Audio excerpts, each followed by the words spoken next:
Nagbanta si Pangulong Bongbong Marcos na sasampa ng reklamong economic sabotage ang ilang kontraktor ng flood control projects. Kasunod ito ng inspeksyon niya sa ilang proyekto sa Baliwag, Bulacan na nakarecord na kumpleto na. Kahit hindi naman pala. May unang balita si JP Soriano.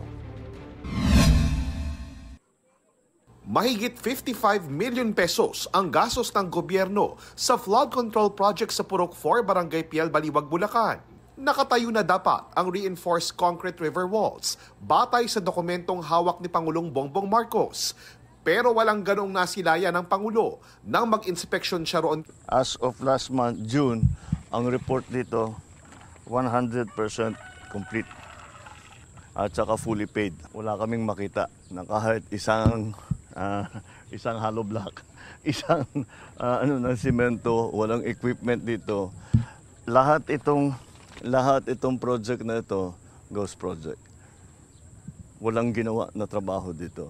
Ayon sa Pangulo, sinabi sa kanya ng chairman ng barangay na may kumausap umano sa kanila noon at nagsabing may gagawing flood control project. Pero kalaunan ay naglaho na lang daw ito. Pagkatapos, sinabi sa barangay na magpapatulong para ilalagay nila yung project. Tapos umatras din. Sinabi after a while, di na matutuloy. So, siguro nabayaran na. Pinaba-blacklist na ng Pangulo ang kontraktor ng proyekto, ang Sims Construction Trading. Maharap din daw sila sa kaso. Pinasisiyasat din ang iba pa nilang proyekto. Nag-report sila na completed. Hindi, kitang-kita naman na hindi completed. So immediately that's a falsification. So that's already very big violation. And for the big ones, talagang I'm thinking very hard to pipilahan natin sila na economic sabotage. Because economic sabotage is very clearly Sususpindihin at kakasuhan din daw ang lahat ng opisyal na nag-authorize at nakipagsabwatan dito. I'm getting very angry. This is what's happening. Kundi naman, paano naman, biruin mo, wala talaga, 220 meters, 55 billion, completed ang record ng Public Works. Walang ginawa, kahit isang araw hindi nagtrabaho, wala kang makita, puntahan ninyo, wala kayong makita kahit na ano. Tuloy-tuloy ang pagbaha doon sa kabila. So, yes. Sir? Sir? Pinuntahan ng GMA Integrated News ang opisina ng Sims Construction Trading sa Malolos, Bulacan na nakasulat sa resibong ipinakita ng Pangulo. Isa itong bahay sa isang subdivision na walang kahit anong marker o commercial signage. Nakausap namin ang nagpakilalang katiwala sa bahay at kinumpirma niyang yun nga daw ang opisina ng Sims.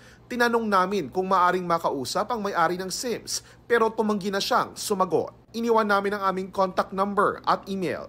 Wala rin kaming makitang kahit anong website o social media page ng Sims. Isa pang proyekto sa Barangay Piel ang pinasisilip ng Pangulo. Parang nagtuturuan ngayon yung dalawang kontratista at sinasabing hindi maituloy ito hanggat magawa ito. So nakikiusap, ewan ko, basta't meron daw silang usapan na itutuloy ngayon ito. Ngayon kung titignan ninyo yan, nabot na tayo ng tag-ulan. Kung titignan ninyo, kung abutin ng bahayan, laglag ka agad yung pader na yan, hindi tatagal yan. So substandard pa rin. Sa inspeksyon ng Pangulo, naglahad siya kung paano kumikita sa mga maanumalyang flood control project. Ang teknik kasi ginagawa ngayon yung contractor makakakuha, may award ng contract sa kanila. Tapos hindi nila ginagawa yung trabaho. Pinagbibili nila yung contract sa mga subcontractor. Bahala na kung yung subcontractor, kung tutuloy niya yung project, bahala na sila kung maganda, kung nasa standard o substandard. Kahit napapabayaan at yung iba, di na lang tinutuloy.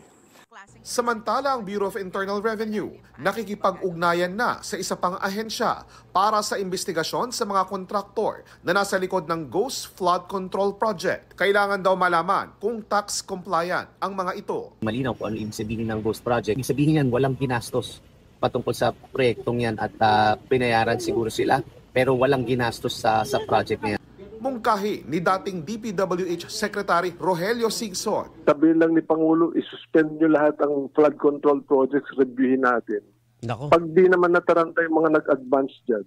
Dapat din daw i-rotate muna ang mga district engineer. Dapat din daw may third-party inspector sa mga proyekto at kasama dapat ang komunidad sa pagbabantay. Ito ang unang balita. JP Soriano para sa GMA Integrated News.